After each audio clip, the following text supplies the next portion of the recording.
There's been a big signing and a tag team has reunited on AEW Dynamite. Adam Cole's faction name has been revealed and we've got news on Triple H's huge WWE announcement tonight. So it did indeed happen, a big signing, a lot of us expected it, and Tony Khan did not disappoint as last night, former Impact Wrestling Knockouts champion, it's only Deonna Purrazzo. She's turned up in AEW confronting Mariah May following her debut match for the company. Yeah, it was really good as well. She had a match against Queen Aminata, a really, really good back and forth. Both women looked amazing. I think a lot of people were a little bit worried that maybe the announcement of Deonna Purrazzo might overshadow Mariah May's in-ring debut in AEW, but I don't think it did at all. No. I think it served its purpose. I think it was brilliant, yeah. She's a very accomplished wrestler. I think people are really, really excited to have her in AEW. And it really does feel now that the AEW women's division is properly picking up. I think we've got two really, really good champions right now.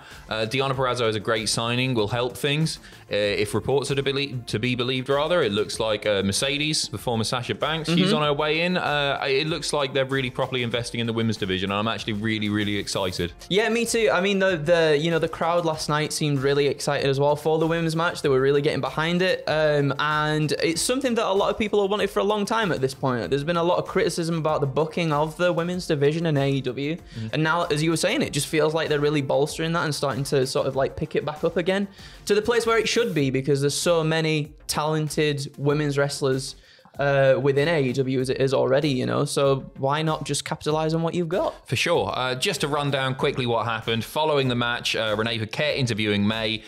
She said, this is May saying she wished she didn't make her debut in the state of New Jersey, who's from New Jersey. I know, cheap.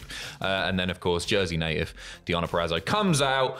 She says she's all elite. She's come in for Tony's title, and then the two have a little bit of a scrap. Following the episode of AEW Dynamite, Tony Khan commented on Twitter, "It's official, Deonna Purrazzo is all elite. What a great moment for the hometown hero, the Virtuosa." I love that nickname. It's so good. It's a really good nickname, isn't it? Tonight on TBS on Wednesday night, hashtag AEW Dynamite. In fact, that was during the show, not after. Good to see her there, as I say, three-time Impact Knockouts champion, former World Tag Team champion in Impact as well. She's done loads of stuff. She's done loads. I hope Impact still managed to have a great women's roster though at the same time. It's one of the strongest things, but they have lost something big in Deonna, and we were talking about it yesterday on the news. It's believed that Trinity might be heading back to WWE as well. A couple of big blows for the Knockouts division for sure.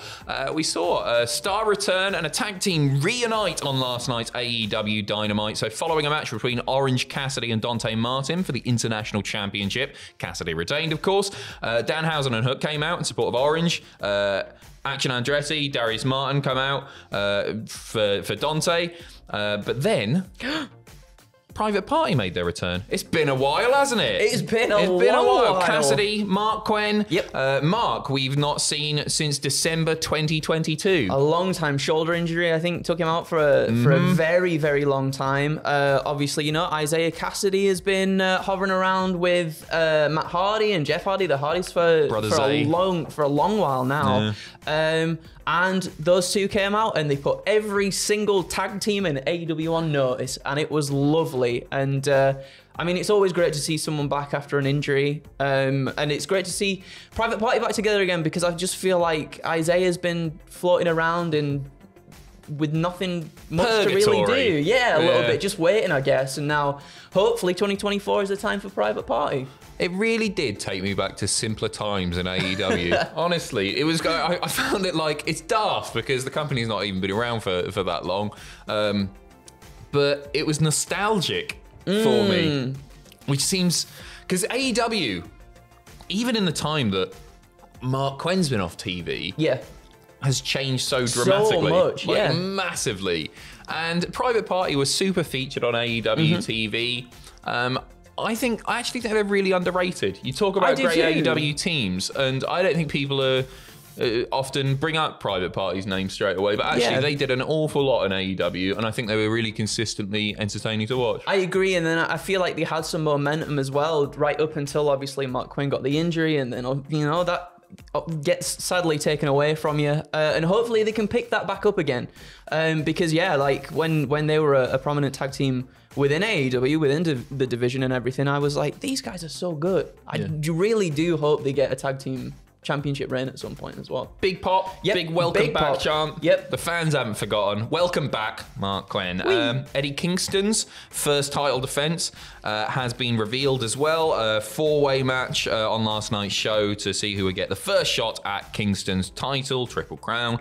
Brian Cage, Brian Keith, El Hijo del Vikingo, and Trent Beretta squared off in a 4-way with, I wouldn't have guessed this, Trent Beretta coming out on top. Good for him. I wouldn't have thought that either. I was thinking maybe like El Hijo might have been the one. I'd like to see a matchup between him and Eddie for sure. But Trent, I think, Trent's been putting in the work for the longest time and having some really good matches as well. I'm happy that he's got this shot. He's not going to win, but I'm happy that he's got the shot at least anyway. Tony Khan really likes him. He does. He really his favourite guy. Yeah, he is his favourite guy. But I thought Shibata was his favourite guy. Everybody's his favourite guy. So congratulations to him. Best of luck. Adam Cole's faction name has been revealed. So opening the show last night, Adam Cole's theme song hits, but it soon switches to a new theme entirely. First off, what do you make of the new theme? I think it's quite good. I like the fact that it's a little bit slower, but I also like that it keeps some of the themes from Adam Cole's main thing and just makes it a little bit darker, I guess. Yeah. I like that. I really do like that. And I'm like, did they make it slower so he can get to the ring in time to do his boom because of his leg? I mean, obviously it plays into the fact that, the heels and everything now and, a bit menacing in this and that. But it felt like it was a good moment for him to be able to get to the ring in time to do the boom because it did feel a little bit like it came a little bit longer than his original theme.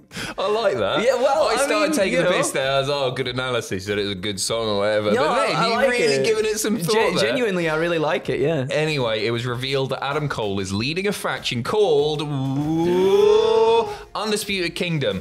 It's a combination, of course, of Undisputed Era and The Kingdom. Yes. It's exactly what you would have predicted the faction to be called. Exactly. I think a lot of people had sort of even dubbed them that. Yeah. On Twitter and whatever ahead of time, but it makes sense, doesn't it? It makes sense. There was some nice little bits and pieces planted in there as well, obviously Adam Cole running down that Roddy Strong's going after the International Championship. You've got obviously the Kingdom with the ROH tag belts.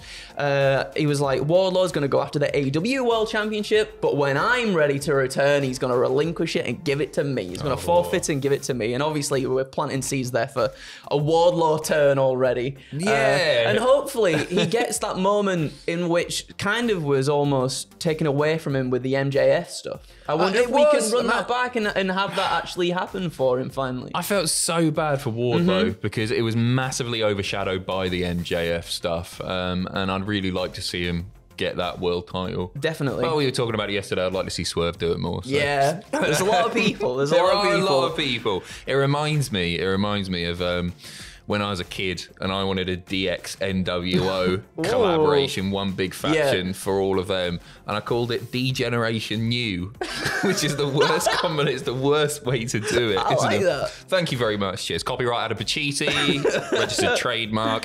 We are finishing off with news on Triple H's huge announcement. So it was announced on Raw that an announcement would be coming tonight on Thursday. They promoted its preview special 2024 airing on Peacock, 8 p.m. Eastern if you want to catch it.